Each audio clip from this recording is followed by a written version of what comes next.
This is our intro. We do this before we roll our opener and before we do the review. This is when we think of something clever to say. That was it. And as you can see, we are obviously professionals.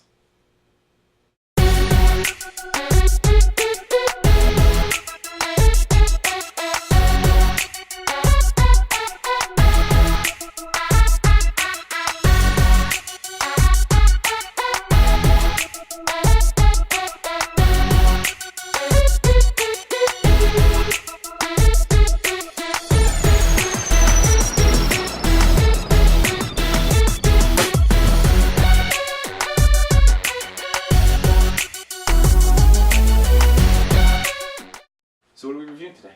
Well, judging by the fact that you're holding the A&K Masada, I assume that we're going to review that. That would be a good place to start. Alright, so this is the A&K Masada. In dark earth. /tan. I don't know. What do you guys think? It's kind of a mix between the two. Looks pretty cool though. We'll go over construction first. In the box, you will have a metal flash hider, which is on the gun, but on the gun will come a plastic flash hider, which is just threaded on and glued with some cheap Chinese glue.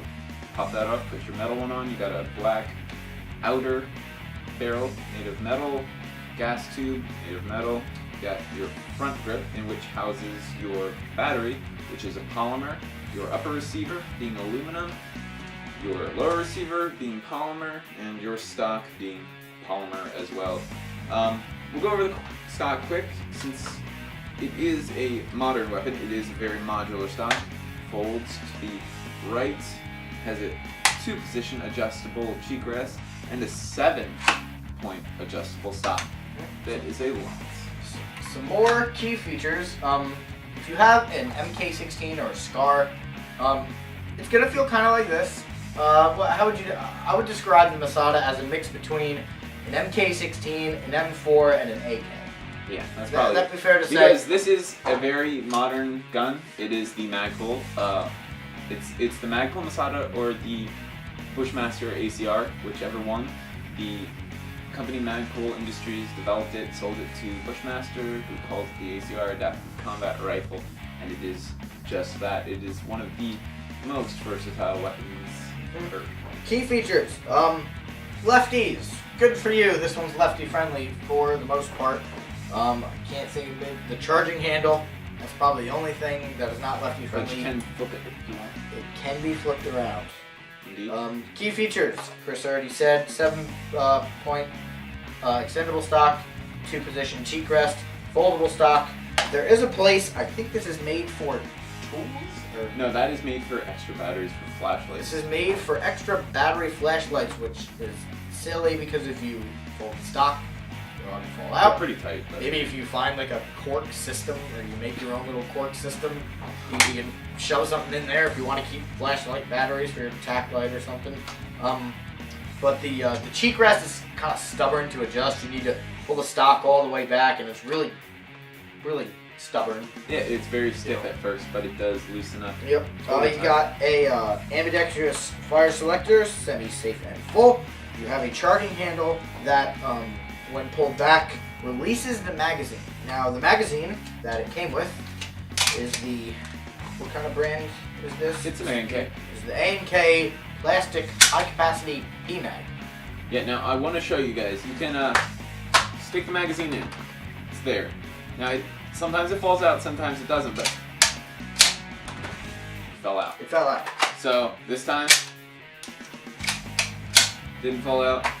The charging handle, when pulled back, you pull it back all the way, and then it'll fly up towards the middle, so it stays. It does have a functioning bolt catch. And this is very nice because, you know, it is like a 3-handed affair to adjust your hop up. Actually, while we're on that, hop up real quick. It doesn't have a wheel. This is not a standard wheel type. It has a slide. It's an A little different, but definitely just as easy to use. It is different to get used to the whole pull the slide back, pull the bolt back, and the mag falls out. But you also do have an ambidextrous mag release, which, you know. Indeed you do. Ambidextrous mag release, you have an ambidextrous bolt release, which is on the bottom of the trigger guard. By the trigger guard. Very convenient. It's a nice click. Yep, very satisfying. Sights-wise, you have a integrated front sight, which is like a gray. It's just a metal adjustable for elevation. Mm-hmm. Then you have push the button in, pull it up. Push the button down. Yeah. It's kind of disappointed that they don't include an MBIS sight, but they kind of made up for it because they give you this really cool sight. Not really functional for airsoft, but it's still cool anyway. It's partially flip up. You push this little thing back, sight flips up, and you have a myriad of ranges in yardage. 200, 300, 400, 450, 500, 550, and 600 yards. So you're not going to be shooting at 600 yards for airsoft, but it is definitely kind of cool and looks nice for realism purposes. Yeah. If you can hit a target with an airsoft gun at 600 yards, you did a lot to that gun. You do not want to be shot with it. Yeah, definitely not. But it is adjustable for windage, so just like an F4, you got elevation on the front, windage on the back. To secure this, you push it down and pull it to the left, and that hooks it. It's a little difficult, and it also helps if you had the range all the way down to 600.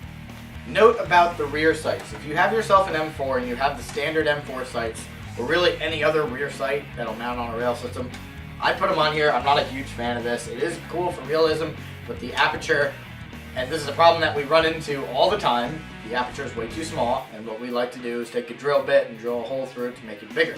Especially for CQB and like quick close quarters combat, stuff like that, just doesn't work that great. Speaking of close quarters combat, Chris, can you take that to close quarters combat? You cannot. This gun is shooting 390 FPS. Maybe your field has a 400 FPS cap. Good for you.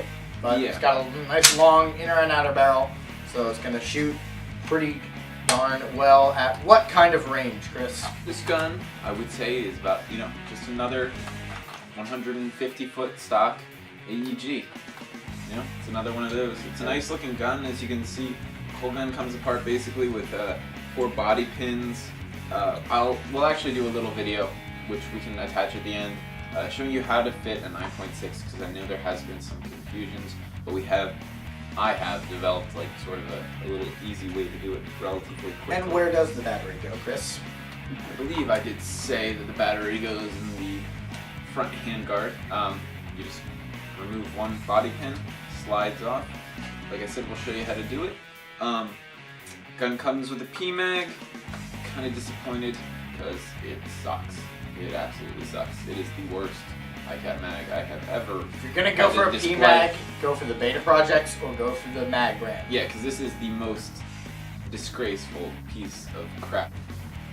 So you can basically just throw this thing away. No one likes them. No one likes them. They're pieces of crap. This gun, overall, looks beautiful. Is, really a solid gun. Has a good build quality, good construction overall. Although this gun does perform pretty well stock, I am going to be modifying it, doing some CQB modifications so that it is more effective indoors, but I'm liking it. Now, Chris, we are attending the East Coast operation on March 11th, Flashpoint 3, and I do believe this will be your weapon of choice there. Yes, probably. And I am looking into receiving a black Masada, and so I will be switching out the magazine stock foregrip. One will be CQB, one will be outdoor. Chris likes Masadas. My game plan. I really do. I really like them. They're just beasts. They're on sale on Airsoft GI for how much? $310. $310. It's, $10 more than everywhere else, but it is Airsoft GI, so. They do chrono your guns. Yep. Airsoft GI. Yep. Indeed. So, $390. A&K Masada. Made by A&K, shoots 390, it's got a cool color. I really like it. Mason just can't get enough of it. And I'm Chris. And I'm Mason. We're signing off.